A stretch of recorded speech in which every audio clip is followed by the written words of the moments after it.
Hey everyone, आज की इस वीडियो में बात करेंगे एंटी कन्वल्सेंट ड्रग के बारे में। तो सबसे पहले हम बात करते हैं एंटी कन्वल्सेंट का मतलब क्या होता है। देखिए, सबसे पहले मैं बात करता हूँ यहाँ पे कन्वल्जेंस का मतलब क्या होता है। कन्वल्जेंस में क्या होता है, जो आपकी मसल्स हैं, ठीक है, उनके अंदर कॉन्ट्रैक्शन और रिलैक्सेशन काफ़ी ज़्यादा जल्दी जल्दी होता है। ठीक है, तो रैपिडली क्या होता है, कॉन्ट्रैक्शन और रिलैक्सेशन होता है। तो जिसकी वजह से क्या होता है, बॉडी के अंदर शेकिंग देखने को मिलती है, यानी कि कपकपाहट देखने को मिलती है, बॉडी हिल रही होती है। उसको हम क्या कहते हैं, कन्वल्जन्स कहते हैं। एक बार फिर से बता देता हूँ, कन्वल्जन्स में क्या होता है, जो आपके मसल्स हैं उनमें क्या होता है, कॉन्ट्रैक्शन होता है और रिलैक्सेशन होता है। और ये कॉन्ट्रैक्शन और रिलैक्सेशन काफ़ी जल्दी होता है, रैपिडली होता है, जिसकी वजह से बॉडी में क्या देखने को मिलती है, शेकिंग। इसी शेकिंग को हम क्या कहते हैं, कन्वल्जन्स कहते हैं। ठीक है, इसी को क्या नाम दिया है, कन्वल्जन्स का नाम दिया गया। और इस कन्वर्जन्स को ट्रीट करने के लिए जो ड्रग्स लगती हैं, तो उनको हम कहते हैं एंटी कन्वल्सिव ड्रग्स या एंटी कन्वल्सेंट ड्रग्स। ठीक है, तो इनको नाम दिया जाता है। ये इसका आप इंट्रोडक्शन समझ सकते हो। तो चलते हैं अपने नोट्स की तरफ। कन्वल्जन्स का मतलब क्या होता है, medical condition where body muscles क्या करती हैं, contract and relax rapidly and repetitively, मतलब जल्दी जल्दी और बार बार क्या करती हैं, कॉन्ट्रैक्ट और रिलैक्स करती हैं, जिसकी वजह से क्या हो जाती है, बॉडी में अनकंट्रोल्ड शेकिंग हो जाती है। इसी को हम क्या कहते हैं, कन्वर्जन कहते हैं। अब यही ड्रग्स जो कन्वर्जन्स को ट्रीट करने के लिए यूज़ की जा रही हैं, उस ड्रग्स को क्या नाम देते हैं हम, एंटी कन्वल्सन ड्रग्स या एंटी कन्वल्सेंट ड्रग्स के नाम से जानते हैं। अब इनका जो क्लासिफिकेशन है वो बेसिकली किया गया है चार पार्ट बहुत सारी कैटेगरीज हैं, सॉरी। जैसे सबसे पहले आता है हाइडेंटोइन डेरिवेटिव्स। ठीक है, तो हाइडेंटोइंस के जो डेरिवेटिव हैं उसमें कौन कौन सा आता है, फिनायोटीन, मिथेटोइन और इथोटोइन। तो आप देखोगे ना, हाइडेंटोइन के डेरिवेटिव में लास्ट में टोइन लगा हुआ मिलेगा आपको सफिक्स के रूप में। तो अगर कहीं पे सफिक्स के रूप में क्या मिल जाए, टोइन मिल जाए, तो पहचान लेना कि कौन सी ड्रग प्रिस्क्राइब की हुई है, एंटी कन्वल्जन ड्रग प्रिस्क्राइब की हुई है या एंटी कन्वल्सन ड्रग प्रिस्क्राइब की है।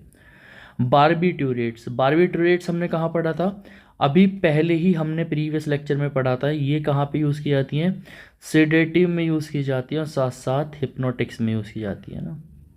ये क्या होती है, मेनली यूरिया की डेरिवेटिव होती हैं, जिसमें हमने पढ़ा था लॉन्ग एक्टिंग, शॉर्ट एक्टिंग।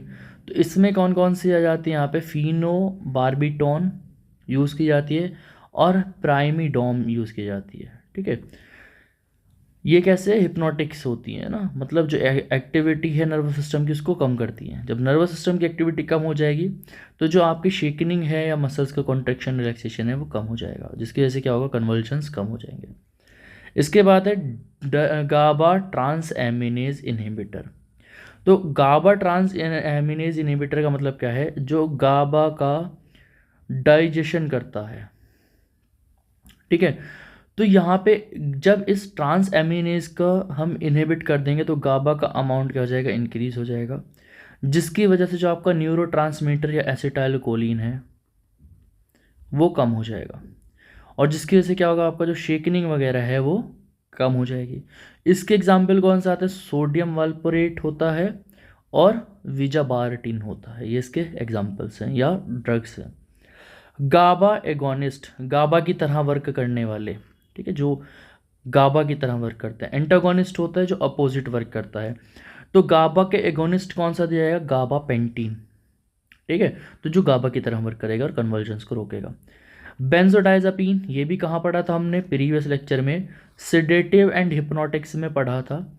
अगर आपने सिडेटिव एंड हिप्नोटिक्स का लेक्चर नहीं देखा है तो मैं लिंक डिस्क्रिप्शन बॉक्स में दे दूंगा, वहाँ से जाके डाउनलोड कर लेना या देख लेना। ये डाइजीपाम और क्लोरिजीपाम, इसके क्लोनाजीपाम इसके एग्जाम्पल हैं। और मैंने बताया था लास्ट में क्या लगा होता है, जो हमारे बेंजोडाइजापीन होते हैं उसमें जीपाम लास्ट में आपको मिल जाएगा। ठीक है, अब इसमें एक कैटेगरी और है अमीनो स्टाइलबीन्स। तो इसमें जो एग्जाम्पल्स हैं वो कौन कौन से हैं, कार्बामेजेपिन, ठीक है, और कौन सा है, ऑक्स कार्बाजेपिन। तो ऑक्स कार्बाजेपिन, तो लास्ट में क्या सफिक्स मिलेगा, जेपिन सफिक्स मिलेगा। तो अगर लास्ट में जेपिन सफिक्स मिल रहा है तो पहचान जाना कि एंटी कन्वल्सिव ड्रग है, ठीक है। गाबापेंटीन दिख रहा है तो गाबापेंटीन में तो डायरेक्टली याद हो जाएगा गाबा का एगोनिस्ट है। और बारबिट्रेट में बारबिट्यूरेट मिलेगा, फिनोबारबिटोन, मीफोबारबिटोन, या ठीक है इस तरह से मिलेगा। और अगर टोइन मिल रहा है सफिक्स में तो भी पहचान जाना कैसी है, एंटी कन्वल्सिव ड्रग है, ठीक है। अब चलते हैं आगे इसके फार्मेकोलॉजिकल एक्शन पे। तो ये क्या करती है, स्टेबलाइज करती है सेल मेम्ब्रेन को, ठीक है।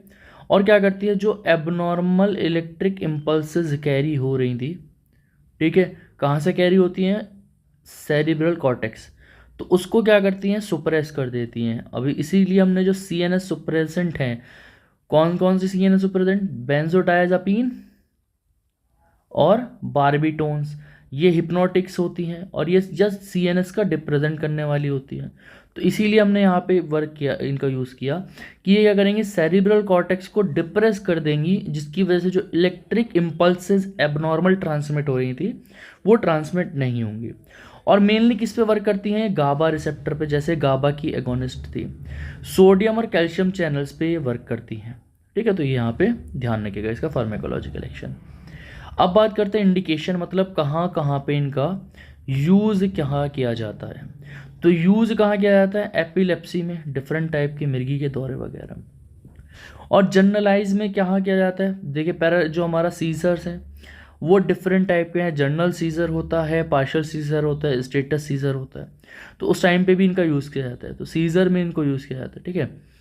इसके बाद है कंट्रा इंडिकेशन, कहाँ पे आपको नहीं देना, अगर लीवर डिजीज़ है तो नहीं देना है, या किसी तरीके की ब्लड डिजीज़ है तो वहाँ पे इसका कंट्रा इंडिकेशन कहा गया है। अब इसके डोजेस की बात करते हैं, तो अगर आपको फिनाइटोइन देना है तो 50 mg से 100 mg तक की टैबलेट दे सकते हो, या 50 mg IV दे सकते हो, लेकिन 50 mg पर मिनट से ज़्यादा नहीं होना चाहिए IG, इस बात का IV इस बात का ध्यान रखना। फिनोबारबिटॉन में आ जाएगा 60 mg दे सकते हो 1 to 3 टाइम अ डे, और 3 से 6 mg पर kg या पर डे दे सकते हो, किसमें, चिल्ड्रंस में। तो चिल्ड्रंस में इसकी जाहिर सी बात है ड्रग को हम चिल्ड्रन में कम ही अमाउंट में यूज़ करते हैं। सोडियम वेल्परेट को कितना, 100 से लेके 200 mg टैबलेट्स, ठीक है, या 200 mg पर 5 ml सिरप। तो 5 ml के सिरप में कितनी mg होगी, 200 mg सोडियम वेल्परेट प्रेजेंट होगा। लेकिन चिल्ड्रन में कितना देना है, 10 mg पर kg, मतलब अगर 5 किलो का बच्चा है तो उसे 50 mg देना है पर 5 ml सिरप में। और इसको भी 2 डोज में डिवाइड कर लेना, 25 mg तो दोगे पहले, मतलब 2.5 ml के आसपास, और 25 mg दोगे बाद में। कार्बामेजेपिन में इसमें 100 mg की इनिशियल डोज देते हैं और धीरे धीरे उसको इंक्रीज करते हुए कहाँ तक चले जाते हैं, 600 से 1200 mg तक पर डे तक आप दे सकते हो, ठीक है। तो ये था जिसमें हमने आज एंटी कन्वल्सेंट ड्रग्स पढ़ा। आई होप लेक्चर पसंद आया होगा, लिंक मैं डिस्क्रिप्शन बॉक्स में दे दूंगा नोट्स का, आप वहाँ से जाके डाउनलोड कर सकते हो। मिलते हैं नेक्स्ट वीडियो में, थैंक यू।